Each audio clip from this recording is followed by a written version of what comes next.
Thank you all so much. I'm really grateful to all of you, and especially the Center for Western Lands and Peoples for this invitation. It's just been wonderful to spend time on your campus today, to meet with the students.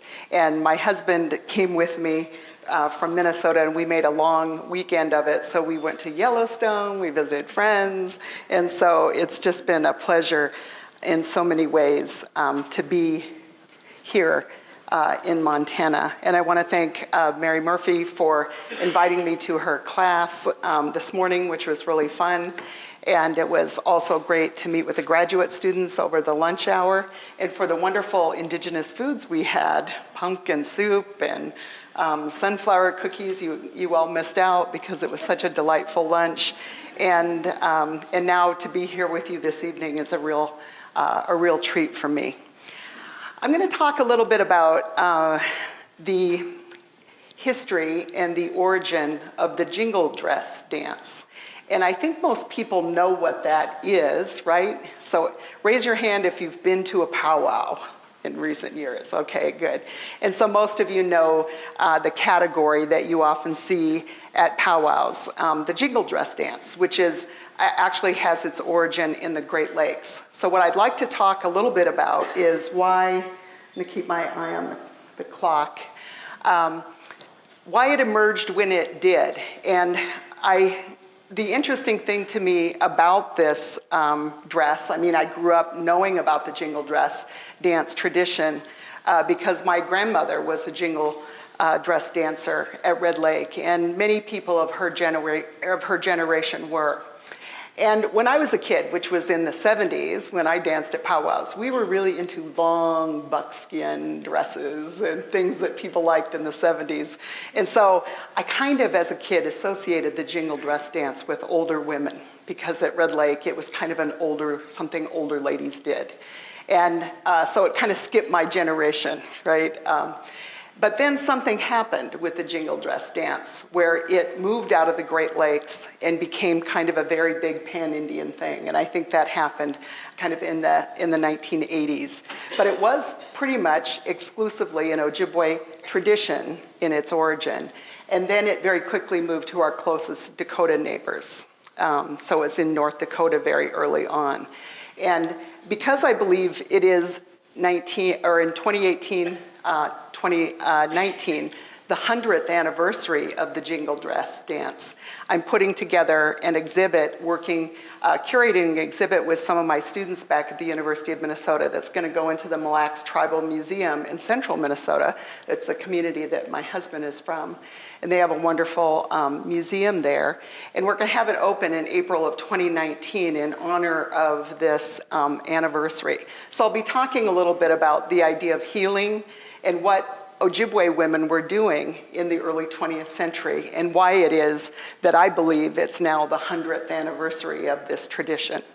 So I'm going to read a little bit about from my grandfather's Knocking Sticks, where I talk about the Jingle Dress Dance, and I'm going to show you some images that are historic and some that are newer even about the Jingle Dress Dance. And then I'm going to talk a little bit about more expansive ideas of labor history and healing traditions. It's kind of funny maybe to put those two ideas together, healing and labor history. But for me, as an Ojibwe scholar, I look at the work of healing as a kind of labor, even though it has a very multifaceted part in Ojibwe society. But it is a kind of work that people do, and people who do it have to have a lot of expertise. So I'm going to talk about healing traditions this evening. So just to begin, historians often fail to appreciate the historical circumstances that gave rise to aspects of American Indian cultural life, and song and dance are perhaps especially enigmatic. Too often, we erroneously view indigenous institutions, including practices arising in the 20th century, as part of a mysterious and timeless past.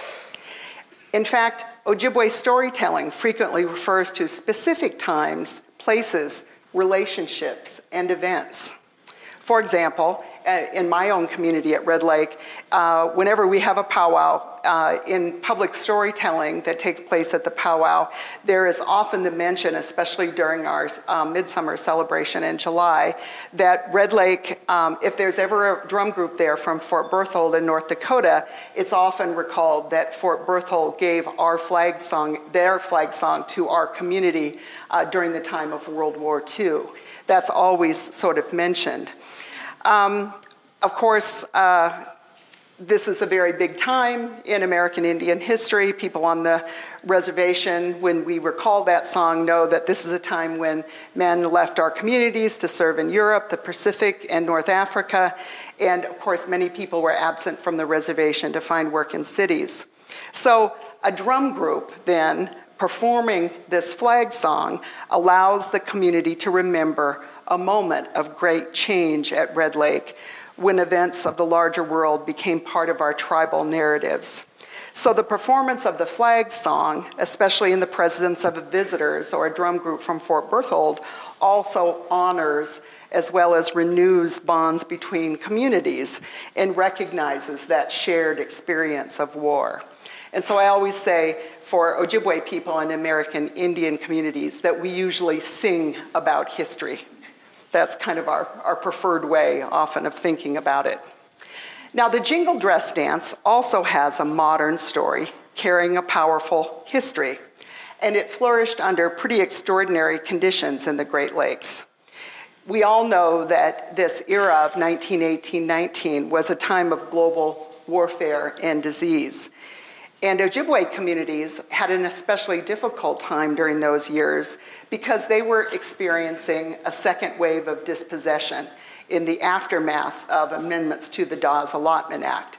Now, this doesn't so much have an impact on my community where we never allotted at Red Lake, but other communities like White Earth ended up losing most of their reservation lands, over 90% of their reservation lands. Up where I'm from, state and local governments joined with timber company interests, reducing native title and ownership on reservations, and particularly at White Earth. So the story about back to the jingle dress, the origin of the jingle dress, is one that I learned at Red Lake. And so just like you would hear about the origins of our flag song that was a gift to our community, you sometimes hear stories like this repeated. And this is kind of what I heard, and there are variations in this story in different Ojibwe communities. So an Ojibwe girl became very sick, and this is an early photograph that I'm really fond of from Red Lake of showing women in jingle dresses. I want to go on to this image. So a little girl became very sick and appeared to be near death.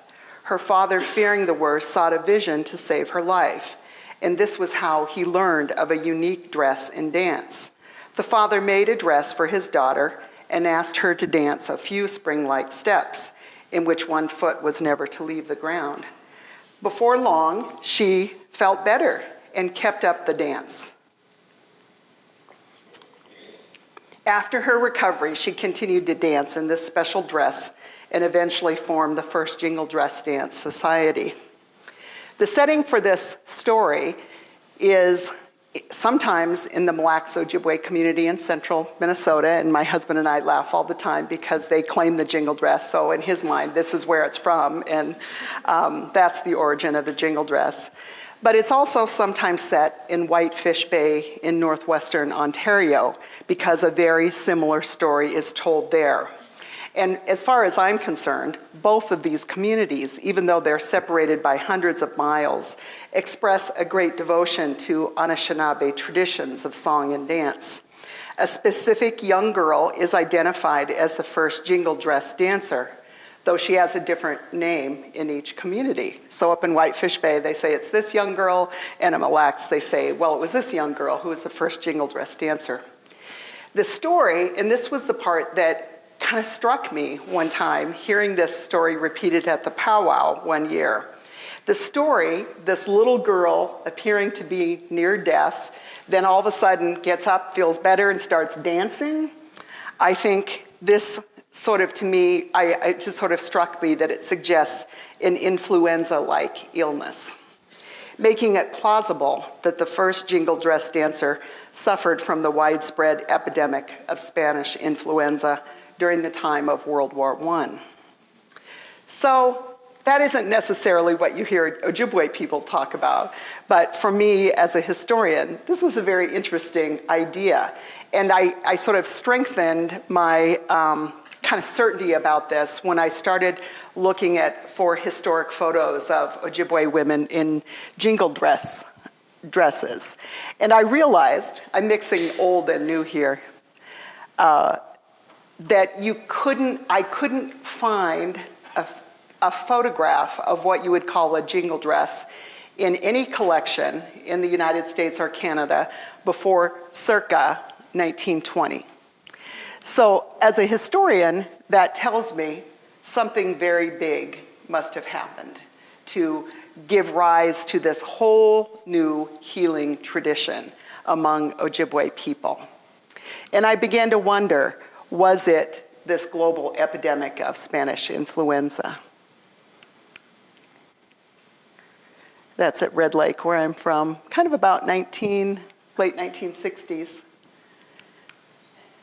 And these lovely color photographs are by a friend of my husband and mine, Ivy Vineo, who's a photographer who's from the Grand Portage Ojibwe community in northern Minnesota up on Lake Superior. So you can see, this is a picture from St. Paul, Minnesota. It's a tradition very much with us today. I threw this in. My daughter's about to graduate from high school and be 18, but this is her in the brown dress and my niece in the pink dress. So when I say it skipped a generation, it skipped my mother and I, and now it's back with my daughter.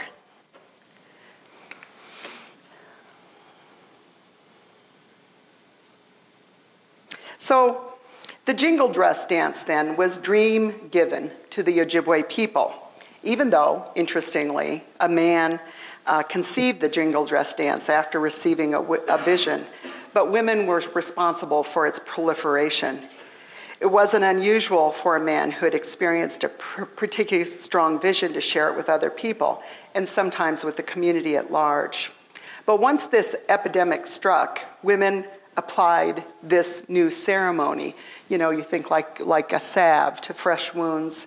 They designed jingle dresses, organized sodalities, and danced at tribal gatherings, large and intimate, spreading a new tradition while participating in innovative rituals of healing. Special healing songs are associated with the jingle dress, and both songs and dresses possess, for Ojibwe people, and now other American Indian people, a very strong therapeutic value. Women who participate in the jingle dress dance and wear these special dresses do so to ensure the health and well-being of an individual, a family, or even the broader tribal community. Jingle dress dancing holds a spiritual power for Ojibwe people because of its association with healing. And in the world of the Ojibwe, spiritual power moves through air. And so sounds hold a lot of significance. And so the jingle dress then is special among our kind of powwow attire because of these rows of metal cones that dangle from the garment's fabric to produce a pleasantly dissonant rattle as they bounce against one another. The effect is greater when many women dance together. And all of you who raised your hands who've been to powwows or attend powwows regularly know that it is a very beautiful sound when there are a lot of women dancing together. When the jingle dresses first appeared, they resembled women's ceremonial and popular dresses of the era, but the rows of jingles were new. That's not to say American Indian people had jingly, tinkly things on their clothing prior to the jingle dress, but you don't really see what you would call, a modern jingle dress until circa 1920. And so what we're doing with this exhibit that's kind of fun is that we're looking at the history of the dresses, and we're trying to kind of go decade by decade and have, these are the pre-war jingle dresses, and these are those from the post-war years and more recent decades, to try to show people that Sometimes we have stories now that say a jingle dress has to have 365 jingles and different things like that, when actually those are kind of stories associated with the jingle dress. But the jingle dress has changed and evolved over the years, and they often resemble the popular styles of women's dress during the particular decades. And so the dresses from the 1920s tend to be sort of simple sheaths, almost like flapper dresses in the 20s. And often they're dark colors, black. And then one that I'm bringing into the exhibit from Red Lake has, it's kind of a maroon color, and it has a silver bow embellishment and a long zinc zipper down the side.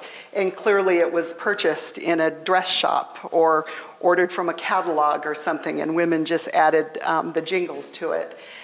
So we're trying to talk about jingle dresses through the ages and to kind of show the evolution and even how it connected. It has this spiritual significance, but it also kind of connects to women's fashion and styles. And so it's been a lot of fun for my students and I to work on it. I think we'll switch to the other PowerPoint now. So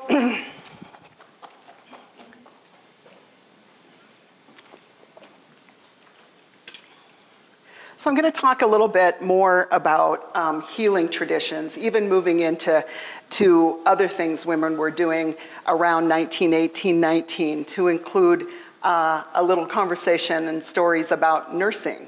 Women who worked as healers, not just through the jingle dress dance tradition, but there was an interesting story that I ran into about a young woman named Lucient that I want to talk to you about.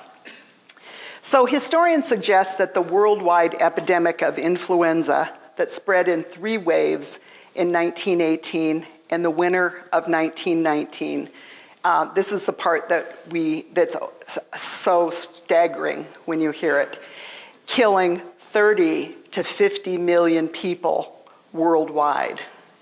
What would it be like right now if all of a sudden there was an epidemic that was this devastating? So it killed far more people than the First World War.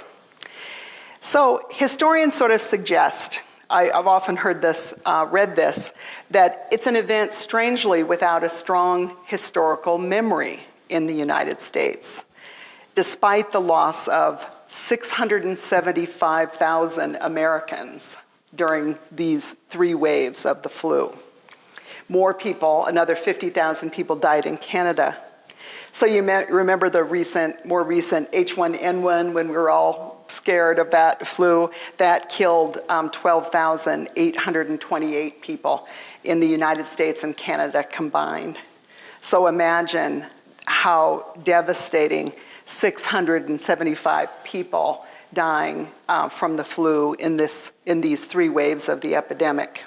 But historians kind of say, despite how terrible this event was, that maybe because it was so terrible, and what was particularly bad about this epidemic is that it killed people in the prime of their lives. Now we think that the influenza is supposed to kill older people and people with underlying medical conditions and that sort of thing. But this was killing young people, people in the prime of their lives. And this is why it was so frightening to people at the time. But historians have said that it kind of, that we sort of went on after that. Is my sound okay? Okay, I'll just go ahead and talk. Great. So I was talking about this idea then about historical memory and the fact that this was an incredibly unprecedented, devastating epidemic, and that it was, and that American historians tend to kind of pass over it and say, we don't have a strong historical memory of this event. We didn't talk about it a lot as a huge event, that maybe because it was so devastating, people wanted to move on. And so that's sort of the narrative that you often hear from American historians. And I say, except for American Indians, because every time you see the jingle dress dance performed, it's about this history. We're dancing about the history of this devastating epidemic. So the influenza ravaged indigenous communities. I first started reading about it with my early work on government boarding schools.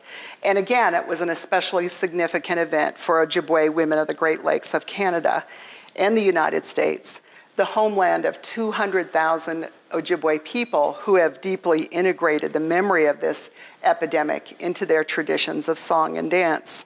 Of course, it was sort of a bad time all round, as I mentioned, with these post-allotment land policies that kind of resulted in an unprecedented dispossession. Historic photographs and Ojibwe stories about the Jingle Dress Dance have persuaded me that the tradition emerged not in some timeless past, but within the specific context of World War I and the pandemic. The Jingle Dress Dance strengthened and healed communities during a time of illness and death and poverty and dispossession, evolving as a positive force in the midst of terrible tragedy and allowing Ojibwe people to cope with the aftermath of the epidemic in their communities. Then, as I said, it moved on to our closest neighbors, the Dakota people, and we're including Dakota jingle dresses in our exhibit at Mille Lacs to emphasize that early cultural sharing. And then later in the century, the influenza all but forgotten, the Jingle Dress Dance underwent a remarkable pan-tribal revival. So what I'd like to kind of talk about with my remaining time is the activity of women during that relatively short span and their labor during 1918-19, when special roles and new kinds of employment resulted in a lot of challenges for women coping on rural reservations, even in urban areas. A number of Ojibwe women risked their own health by laboring as nurses for the duration, as the demand for a volunteer workforce swiftly emerged to cope with the sickness and astonishing death toll of the epidemic. So on reservations and in cities, on powwow grounds and in hospital wards, the modern labor history of Ojibwe women was shaped, renewed, and ultimately transformed by the first global pandemic of the 20th century. Clearly, Ojibwe women were practicing their healing ways on reservations in 1918-19, and documents also show women spreading into towns and urban areas and gaining a foothold by working in one of the few occupations available to women at the time, and that was nursing. A number of early 20th century boarding schools had nursing programs, and Indian nurses were often very dedicated, while others fell into nursing for a shorter period of time as the demand for workers exploded once this global epidemic reached the United States. Numbers of these workers were described, they were kind of temporary in the workforce. They were volunteers working outside of the home when that became critical. Sometimes they were young and single women, and the flu epidemic, strangely enough, presented an opportunity for some of them to kind of find an adventurous new life. The latter was the case for a young woman that I've been kind of following in the archives named Lucient, a volunteer who was a June graduate of the Haskell Indian Boarding School, who arrived in Washington, D.C. in the fall of 1918. And I first came across Lucient because I was interested in this jingle dress story and trying to learn more about the history of the epidemic. And I came across these documents that the National Archives had posted on their website about the big flu epidemic of 1918. And it was interesting to me that a lot of the documents were about the impact of the epidemic on Indian reservations. Some of them were from the Southwest and the Pueblo communities. And then there was this 7-page letter written by a young woman who had graduated from Haskell, who was working out in DC in the thick of the epidemic. And all I initially knew about her 7-page letter was fantastic, by the way. All I knew of her was her first name, Lucient. And actually, we spelled it wrong on the PowerPoint. It was spelled L-U-T-I-A-N-T, Lucient.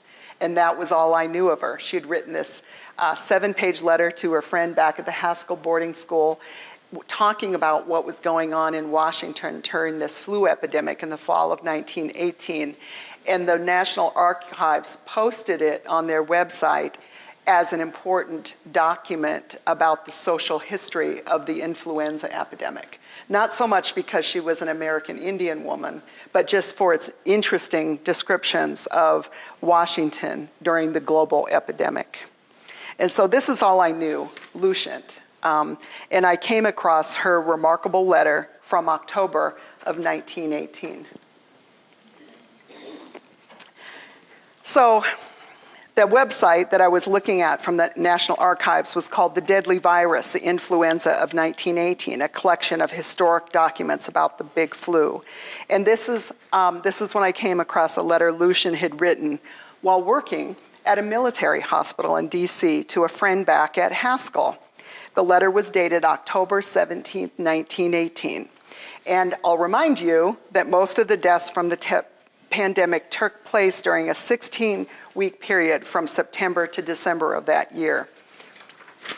So it's a very interesting time. This young volunteer nurse experienced the worst of the epidemic firsthand. And after reading her remarkable letter, I wondered, who was she? What was her tribe? What was her story? And of course, I wanted to know, did she survive the epidemic? Like so many fascinating documents we come across, the only solid information I had about her was minuscule, just her signature on this 7-page typed letter, Lucient. Luckily for me, this letter writer had an unusual name, and after finding Lucient in the pages of the Haskell newspaper, I learned her name was Lucient Lavoie.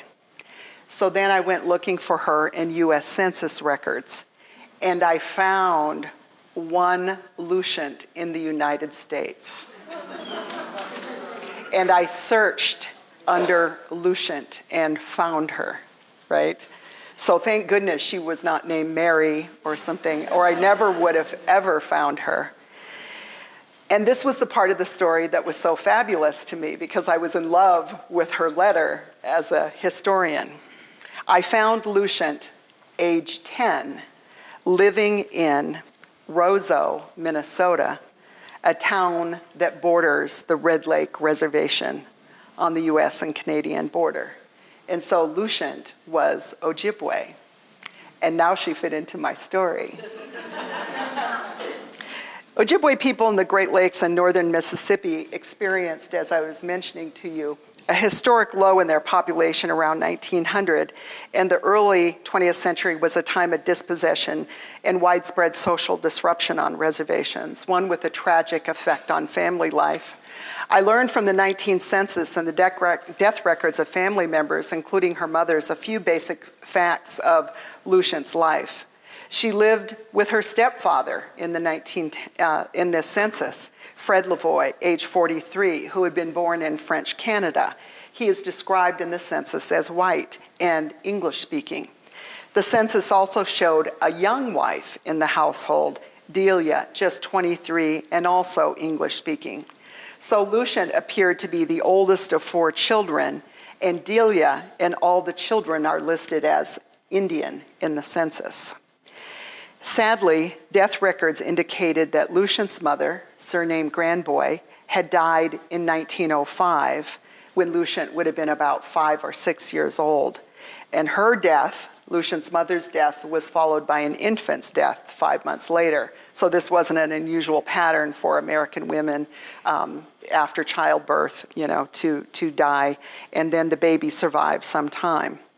This tragedy was probably the impetus behind Lucient's wardship with an uncle on the White Earth Reservation, her subsequent schooling at a Catholic school that accepted Indians, St. Benedict's in Minnesota, and her eventual placement in 2 government boarding schools. The first was Genoa in Nebraska, and then her subsequent graduation from Haskell. When Lucient entered boarding school, there was discussion among the school superintendents about her tribal citizenship. Questions about her parentage, right, with her kind of fuzzy background, and whether or not she met any kind of blood quantum at all for enrollment in an Indian school. They conferred with White Earth and Turtle Mountain and decided that Lucient was not enrolled at any Indian agency.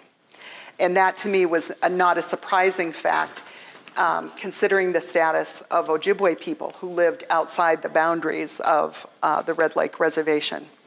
But Lucient, after I got her big package of information, her file from Haskell, talked about her childhood, and this is what she said.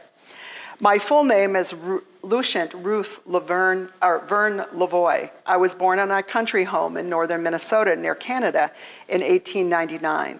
I lived with my parents until mother died in 1905, then with my maternal grandparents until my adoption by David Van Wert in 1911. So that would be a year after the census caught her up in Roseau. All my school days were spent in public schools, white public schools in Minnesota and Canada, 3 years at the St. Benedict's Academy in Minnesota, until 4 years ago when I attended my first Indian school at Genoa, Nebraska. I attended school there 1 year, finishing 8th grade, then went to Haskell Institute. I took up the business course, and I'm now in the graduating class.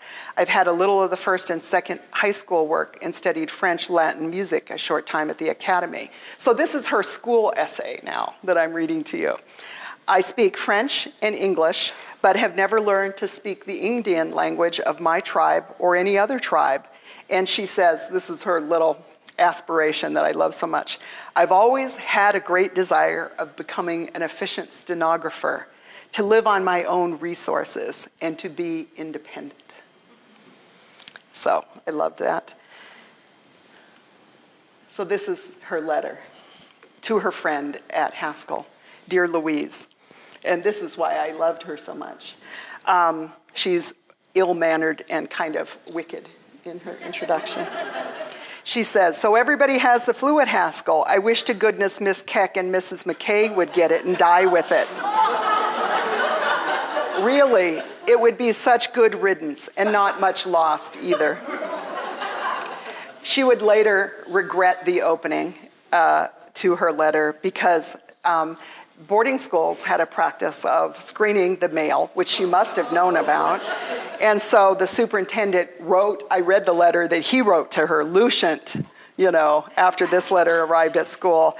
And her supervisor in Washington, where she had gone to work as a volunteer nurse, learned of it. And later, Lucient would write, I'm not including it here, but a very big apology letter back to Haskell.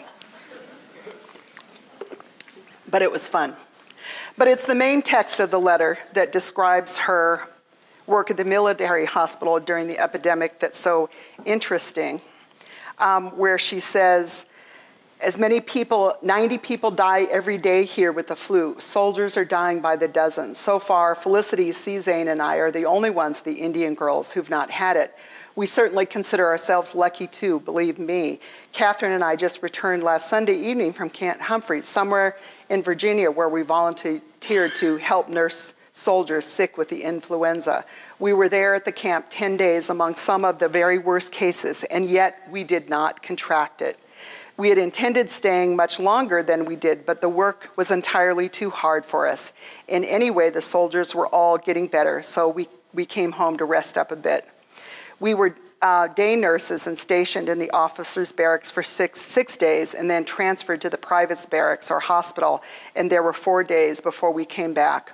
All nurses were required to work 7 hours a day, from 7 in the morning till 8 at night, with only a short time for luncheon and dinner. Let me get my book, because the page I wanted to read to you was her description that was so fascinating of the work she was doing.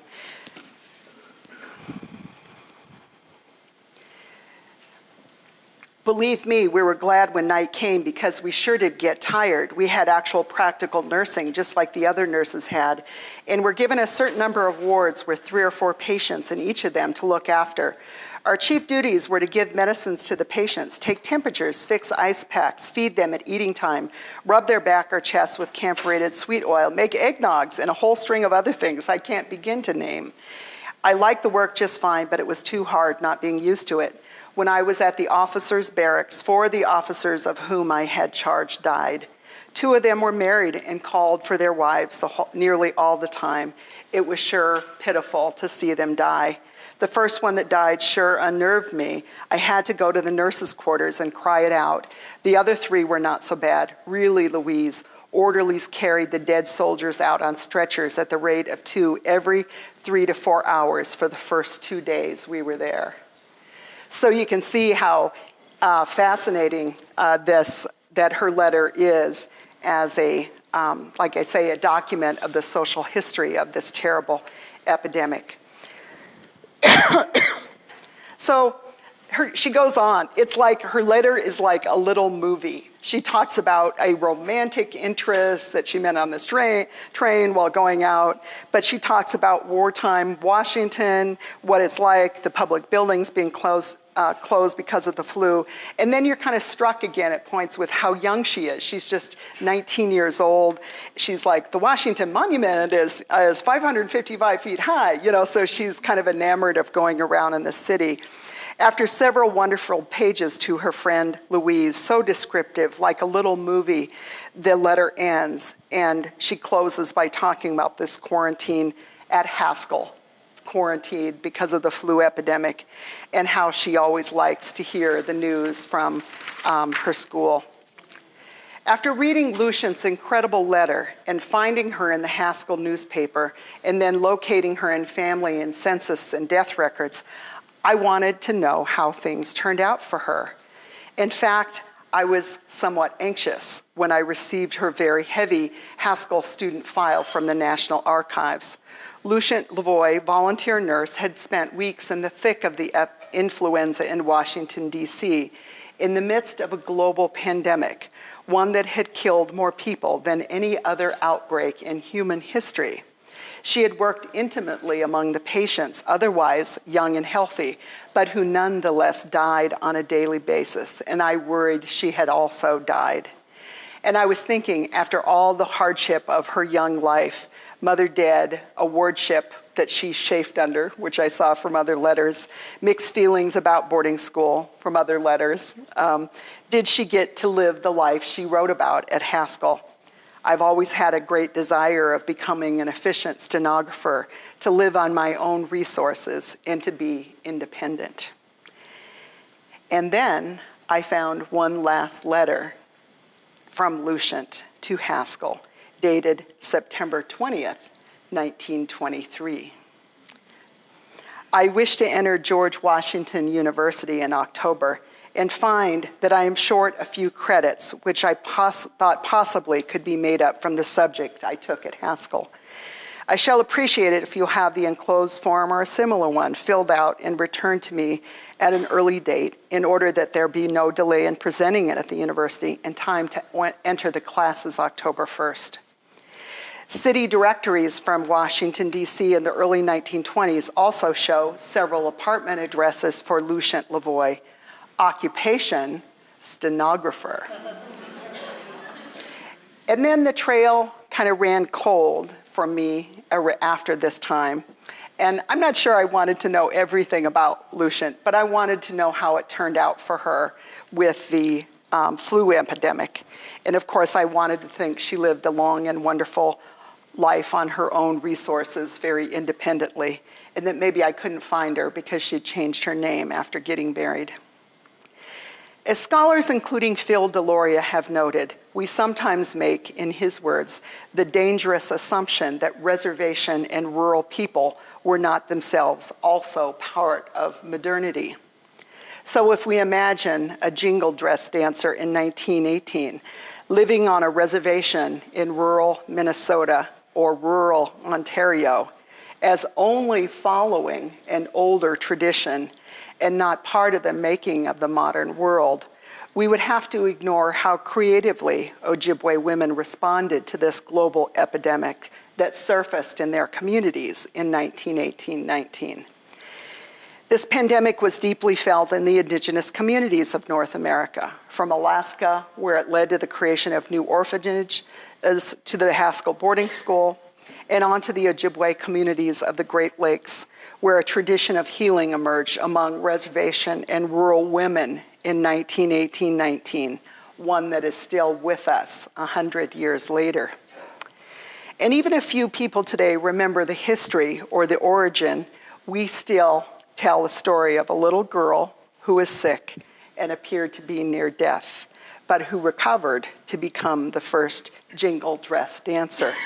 And the same story, as I say, is told in Whitefish Bay or in Mille Lacs, Minnesota. Ojibwe people regard this dress and the dances and songs associated with it 100 years later as treasures of our cultural heritage. As I've thought more about the terrible circumstances that led to the emergence of the jingle dress dance and the story of Lucient Lavoie's own life, I find some significant similarities.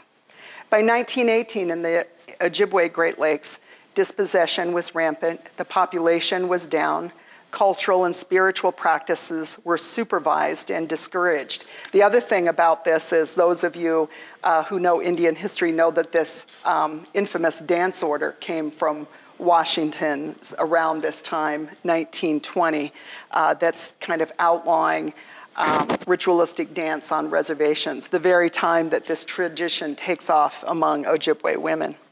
So I like to think of it as a kind of anti-colonial movement as well.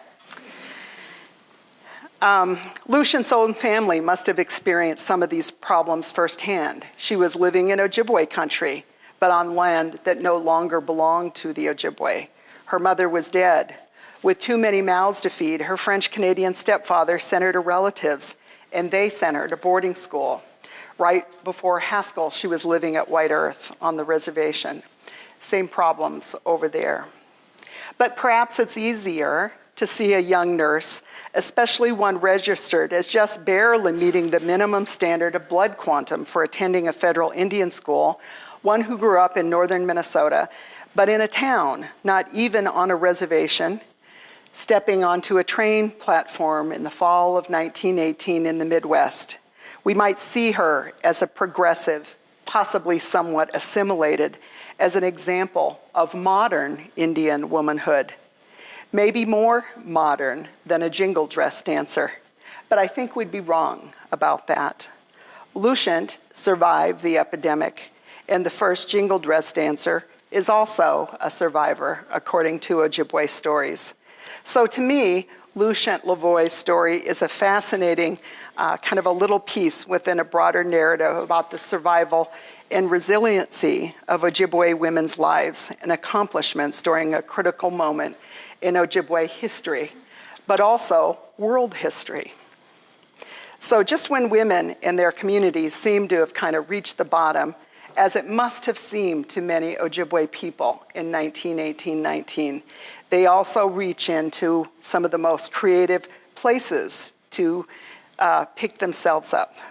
And that they did so during a global epidemic of influenza is, to me, a historian, an interesting part of the story.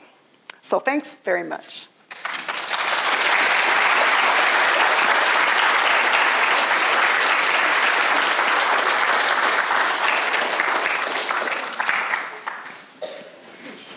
And we have 2 minutes for questions before our reception. So maybe if there's one or two before we move on. Was there any record of Lucient at George Washington University? I thought about trying to look at George Washington University's records, and I just was so busy. And to me, I thought, do I need to pursue more about the rest of her entire life? And I kind of felt satisfied because my question, sort of as a mother, was, did she die in the epidemic? And she didn't die in the epidemic. So that was satisfying to me. Yeah, you have a question over there? Did you figure out any other stuff? That may be the best question I've ever had. You mean about her? About her? You know, one thing that I did figure some other stuff out about her because people read your book and then they send you information. So while I didn't do more information about Lucient, someone did send me some information about her that was actually quite sad, and that she herself would marry and live in, I believe it was Canton, Ohio, and she herself died after childbirth, after her first son. So she didn't live a long, long life.